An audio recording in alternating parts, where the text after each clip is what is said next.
Welcome to the Kinder Mind podcast, where we're devoted to opening up conversations and destigmatizing mental health. We'll bring you interviews with practitioners in the field of mental health, researchers uncovering new knowledge and best practices for treating mental health disorders, and individuals sharing their mental health journey. Thanks so much to all of our listeners for joining us today on the Kinder Mind podcast, where we're exploring EMDR, treating trauma for veterans and first responders. We're joined today with guest speaker Lisa Duez, LCSW. Lisa, thank you so much for joining us to be on the show today.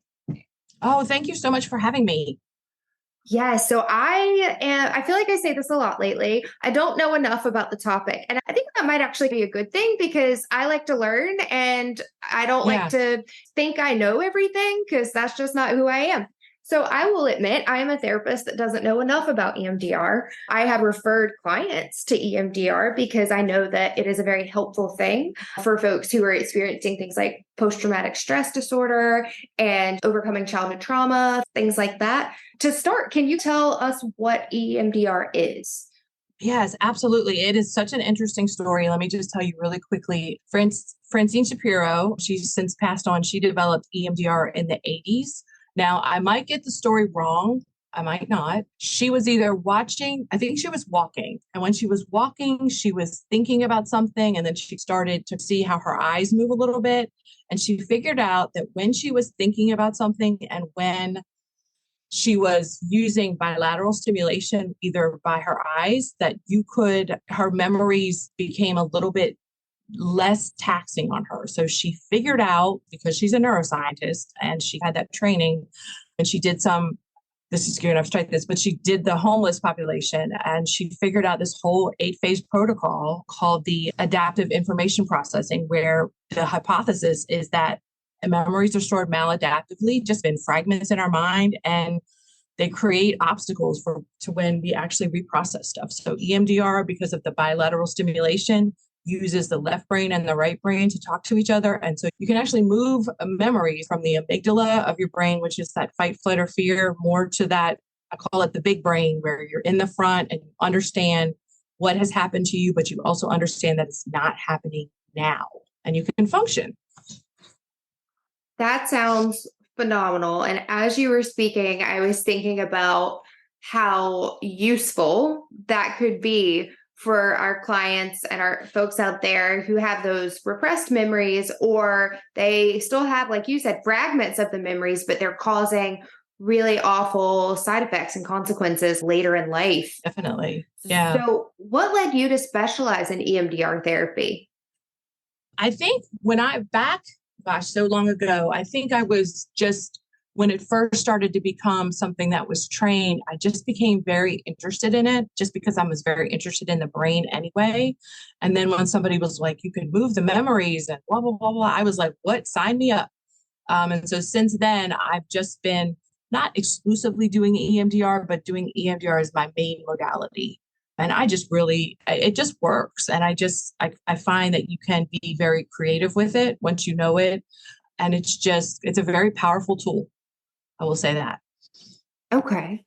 So I'm going to go off the cuff here because I'm trying to take what I just learned from you about EMDR and think about it in real world application, because I know that it is very successful for veterans, really also combat veterans, first responders, folks who are seeing lots and lots of things that we don't typically see on a normal day. And they're forced to really process these things very quickly and then move on. And we know that can have a really negative, lasting impact on them. So when you are working with, let's say, a combat veteran with EMDR and they have experienced a lot of trauma, either recently they were in combat or it's been years since they've been in combat, what is your process for using EMDR to help them? Yeah, so most of those folks have PTSD, although they probably have other things. But when their brain is operating in the past, when they're in the present and they're trying to just do their life, when they've completed service, it's difficult for them to just turn it off, I would say. So EMDR in itself is an 8-phase process. So you don't come in to a EMDR clinician and right away do EMDR. You come in and we do a little bit of treatment planning. We do some resourcing where we actually install coping skills. And then the person comes back and they do EMDR, and they can work on, what's nice about EMDR is you can work on past stuff. You can work on present things that are bothering you. You can actually also do work on future things. Let's say if you have, I'll just use the one I did last week where somebody had a big test coming up. And so you actually can help them do how are they good, keeping control of their emotional response in a test. It's really, really cool. But with the vets, we can go back as far as we need to, because those memories, even though they happened so long ago, are still very much alive, and they very much dictate their day to day. So that's really interesting to hear that it can be used for past, present, and future.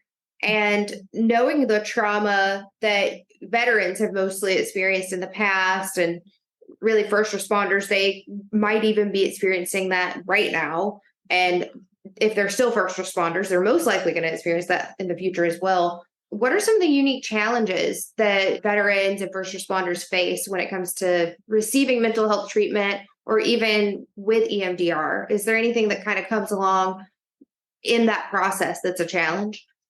Yes, of course. So it's funny because I'm a police wife. My husband is a police officer. Yeah, he's been a police officer he's actually retired. So I should stop saying he's a police officer because he's not anymore. And that just happened last week. So I'm getting used to it. But the culture of a first responder and the veterans culture or the military culture is something like where you signed up for this might happen, deal with it. You might see stuff, you might have to be involved in something that you're not going to like, and you're going to have to handle it. So that's been the previous culture. The culture now is turning towards a little bit more of a wellness culture, which I am so, so happy about, where it's, hey, the first responders often have support from their department. They have peer teams. We have EMDR, a retreat, what you would call it, where we do really intensive EMDR with first responders in Virginia, where it's more now of, hey, this job is difficult. Let's get you some tools. So that's better. I think the military is on that train too. Some of my clients that are military have talked about how they are talking to them about PTSD. They're talking to them about what might happen instead of just saying, yeah, it doesn't happen. So the other part that's a little bit unique to first responders and vets is the concept of moral injury. I know everybody knows what moral injury is because it's been around forever. But what we have found is it's a little bit more prevalent in people that have had to do things in a capacity where they may have a judgment against themselves about it, like somebody who had to hurt someone in a very bad way where they would never do that if they were under some other circumstances. Someone that maybe had to obey an order that resulted in something negative. So they have this extra layer of trauma. That's the trauma itself. And then the judgment, their own judgment of how they went through the trauma. Did they do a good job? Did they fight for their fellow buddy? What did they do? So that's the second layer in this particular type of client, is that moral injury part of it. Not that it's not present in other people, but I see a higher propensity in the vets and first responders for sure. Absolutely. Absolutely. So thinking about the process that you go through with your clients with EMDR, can you tell us what a session typically looks like for a veteran or first responder seeking treatment? Sure. So after we've done, so I mentioned it's an 8-phase process. So we do the first few phases, 1 through 3, kind of separately. And then we start the second part of it, which is the actual EMDR session. So it looks like this a little bit like, hey, we come up with targets that's done previously to the session, and we come up with cognitions towards the target. So let's say somebody was in a car accident, and so the target would be the car accident. The negative cognition would be, we pair it with a negative cognition because trauma is always about how you feel. How does it affect you? So the negative cognition might be, I feel unsafe. So we come up with a number with that, like how unsafe do you feel on a scale of 1 to 10, just to baseline it. And then we ask the person to come up with a picture. We ask the person to remember the cognition. We We ask the person to figure out where they feel it in their body. Sometimes people feel it in their chest or in their guts. And then we would ask them what emotions they feel. And then we go ahead and we do bilateral stimulation. And that is done a lot of different ways. It started out as just eye movement. So you would see old time EMDR therapists moving their finger in front of somebody's face, if you look on YouTube.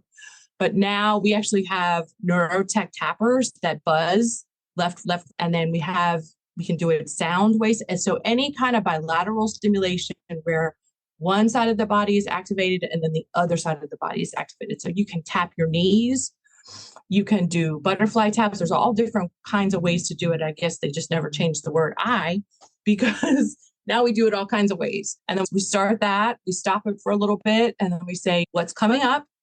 And they might say, this is what I saw. And then we just right back into it. And then eventually, and it just depends on the person, because this is where it gets a little tricky. Sometimes people will need to continue to reprocess that memory at the next session, but sometimes the memory is sufficiently reprocessed. And at that point, we install what's called a positive cognition. So eye movement desensitization is the first part, and then the reprocessing is the second part. So for the example of somebody wanting a car accident or something, you feel unsafe, you want to feel safe. So we actually, again, pair the memory with the positive, and we do some more scaling, and we actually help that person install, we call it installing the positive cognition, and make sure that the body is feeling there's no more distress. We do a body scan and the person is done. Sometimes that takes one session, sometimes that takes 2 sessions, sometimes it takes 3 sessions. It really depends on the memory and the person. Oh, wow. That's really fast. That's a lot, isn't it? Yeah. No, that's awesome. So Yeah. in a nutshell, what are the goals of reprocessing the trauma in therapy? And to get it, I always tell clients, it's so funny, but I always tell them the Will Smith, the mind eraser thing from Men in Black. Yes. You remember that? I've been like, we don't have that. We don't have that. You're just going to. So that is not this. I said, we just make it so that the memory, I always use the analogy of the memory's not driving the bus anymore. So you still have the memory on the bus, but the memory's in the back seat or on the roof or all the way in the back. And it's not like top of mind. So when you think about it, it's not going to cause you distress. You are going to be able to think about it and be like, oh yeah, that happened to me. But it's not going to be like that happened to me and I want to go through the roof right now. It's just, yeah, that happened to me. And so it's adaptively processed instead of pretty cool. Uh-huh. And I love that it's so fast, because you think about therapy and repressed memories or memories that are causing you harm. And you think it's going to be like a long, hard journey. But to be able to really do that and couple it with like neuroscience and tap into those fragments and reprocess those, that's awesome.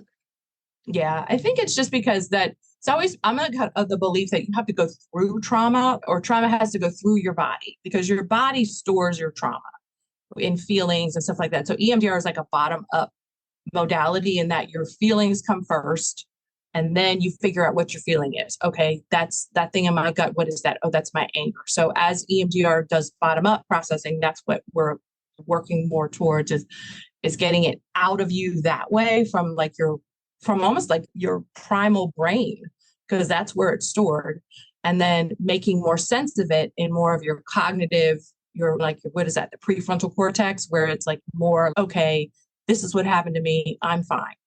Okay. It's so cool. And my wheels are turning, and I'm thinking the other week I was talking to Amy on the show about conversion disorder, and like you mentioned, our body stores trauma. So I'm assuming like EMDR would be a really great go-to for someone who's going through conversion disorder and has all of these physical ailments and things that cannot be explained, to really reframework that, rewire that, and try to get that out. I've actually done a couple conversion disorder clients. Somebody had non-epileptic seizures, and then someone I can't remember the other one, but a lot of times you'll have clients that'll have migraines, just other different physical ailments, and then you'll start to reprocess. And an EMDR therapist, when I can tell that they're sleeping better, I'm like, okay, we're getting here. We're getting somewhere. So it's definitely connected. Man, I wonder if I could try it for my migraines. I don't know. Might Could. be might be worth looking into. Hmm. Okay. I'd say it's not going to work. So thinking about like your experience and like your passion for EMDR and like what you do, I'm sure you've got some success stories. Do you have one you could Yeah. share with us? Yeah. I thought of one today, a cool one. I had a vet and he came to me when he was in his 70s or maybe a little later, but goes to show you one thing, it's never too late for healing. And so he had a trauma that happened to him in 1945, World War II, right when the war had ended, and he had to liberate a concentration camp. And so just those memories of seeing those people in that state, even though he was there to help, just the whole chaotic part of that experience for him. And then there was also part of a helicopter crash that he had where somebody that he knew had passed. But this was in 2017, and he carried that all that time Oh wow. from 1945 to 2017. And he's just, I heard this stuff and I want to try it because I'm tired. And it worked. And now he had sufficient enough time to sufficiently resolve it on his own. I did what I had to do, but we were able to help him out with both of those targets, just the people that he saw and helped, and then the crash where his buddy died. So Oh, that that's one always sticks. phenomenal. Yeah, that one always sticks with me. Number one, because he just proves that it's never too late. It's never too late. Absolutely. And that's so Yeah. awesome that you were there to help him through that when he Yeah. was ready and able to go through that. So that's so amazing. That's a great story. That would be my go-to I know. story too, if that were me. Yeah, that's my go-to. I have a couple more go-tos, but that is the go-to. That is like it's because it was like going back in time for me a little bit because I wasn't alive Yeah. or I was young or I wasn't alive during that time. So we had to learn through history books, and he's here telling me everything, and I'm like, oh my gosh, it was Oh, quite a privilege to work with him. for sure. So one of the common things that I know I hear, and I'm going to make an assumption, many other people hear as well, is a decrease in access to mental health care, not just for the general public, which is a thing, but really also for our veterans and our first responders. Um, Mhm. so, how can veterans and first responders access EMDR therapy, and what should they look for in a qualified EMDR therapist? So the best way that I know, I always tell people, is get on the internet. Go to Psychology Today. There's often a listing for EMDR therapists. There's another professional organization called EMDRIA. It's the International EMDR Association. So there's many therapists on EMDRIA that will put their name, their bio, who they work with, and you can just go in there, find a therapist, and search. And then you can always recommend, if you can possibly do it, to do a consultation with a therapist and just find out, like, because you know how fit is with people. And then I Absolutely. think also just with police departments around the country, they are doing more outreach. I know in Virginia, we have a pretty extensive peer network that police officers and peers work together. And then police officers really gravitate towards EMDR because they don't have to talk too much. And most Yes. people, you don't have to tell the story in EMDR. You just have to come up with a picture. And then also with the VA, EMDR is utilized along with a lot of other therapies, but EMDR, it's an evidence-based treatment that is researched, that it works. And if the VA is using it, it's definitely, it's one of the top tier. Okay. And thinking about police officers, first responders, veterans, like our group of people who really go out and serve us every single day, they have their own Mhm. type of culture, they have their own type of background. Can you share the importance of cultural competence and really understanding like the unique experience and backgrounds of our first responders and veterans when it comes to providing EMDR as a therapist? Yeah, definitely. They have their own, you think about it, I adore my coworkers, but they're not on the same level as people that are battle buddies or people that are in a first responder squad. That these guys, they know that they have to have each other's backs. that Right. if something gets really bad, they have to have each other's backs. So they need, in my opinion, they definitely need that trust. They need that rapport building. They need you to accept them the way they are with their quirkiness and the rubber meets the road and some of their stories and the fact that they are also healers in a way.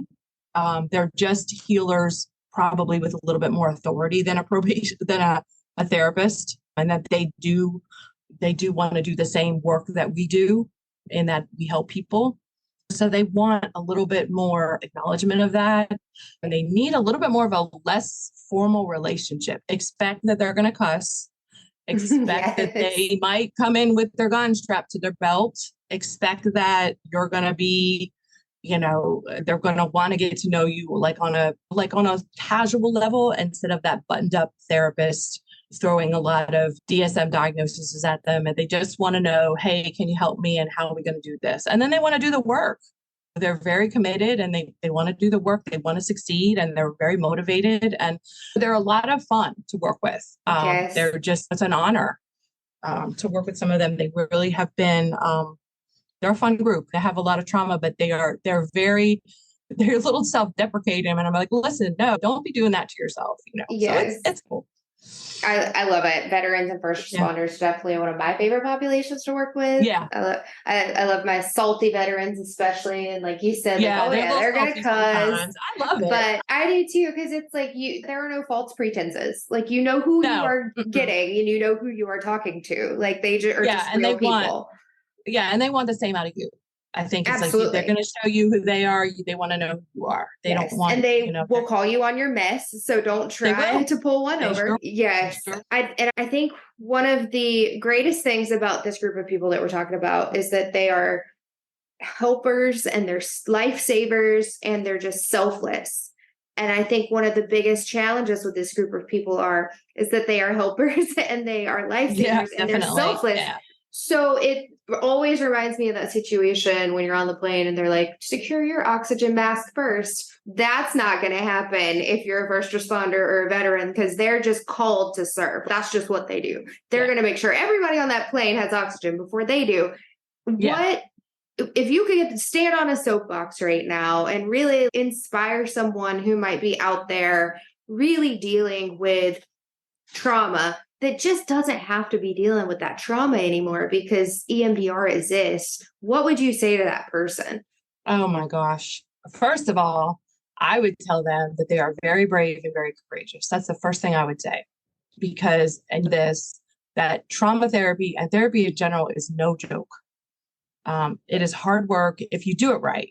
That would just tell them that they're very brave to understand that they need help. Asking for help in itself is hard. And then just the whole nonsense or not nonsense, strike that part, the whole thing about taking back their own story, that something might have happened to them, but they get to choose how to heal from it.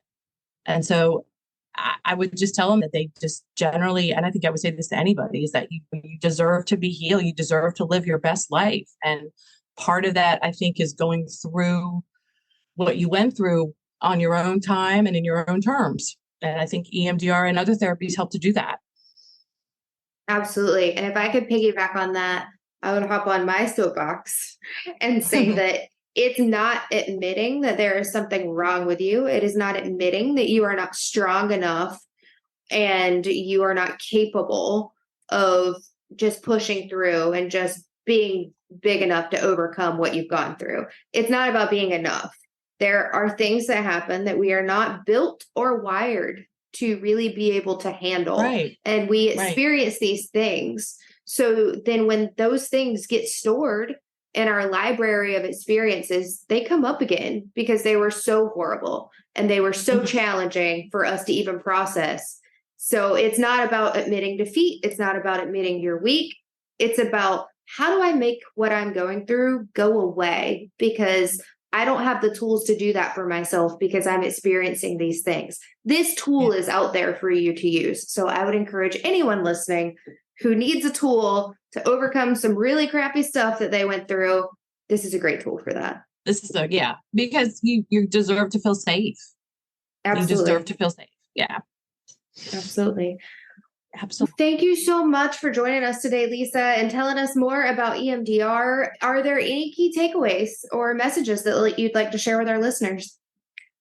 I don't think so. Just, I think therapy, I'm an advocate. I will shout at the top of the roof is that you got to go to therapy if you need to. You deserve it. Therapy is, your brain is just as important as your leg or your foot or something to fix because it's just super important.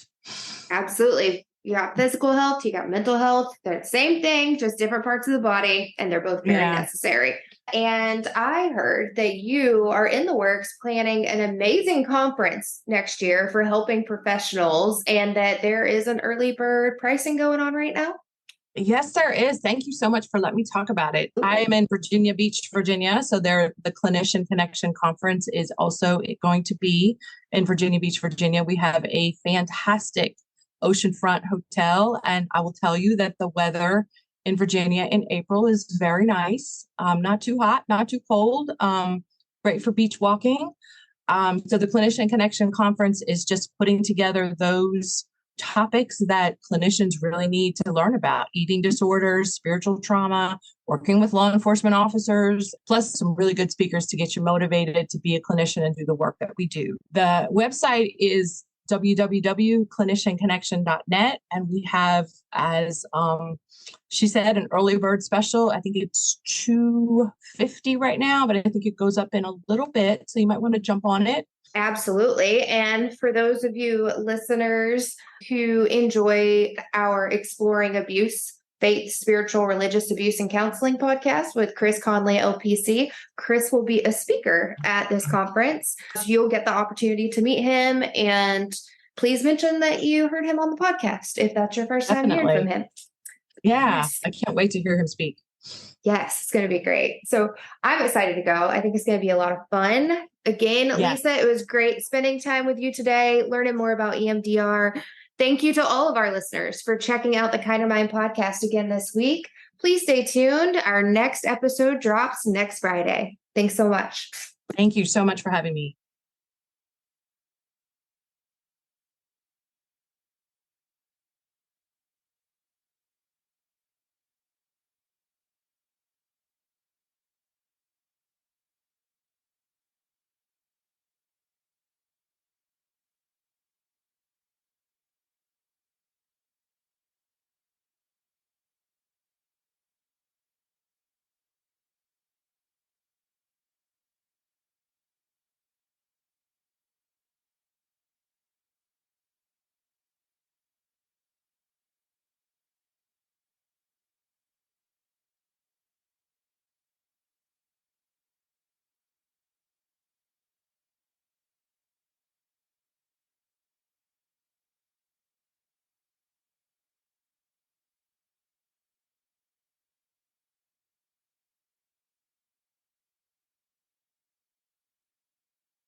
The Kinder Mind podcast is produced by Dr. Elizabeth Barlow, edited by Marco Antonio, with music by Pax Minerva.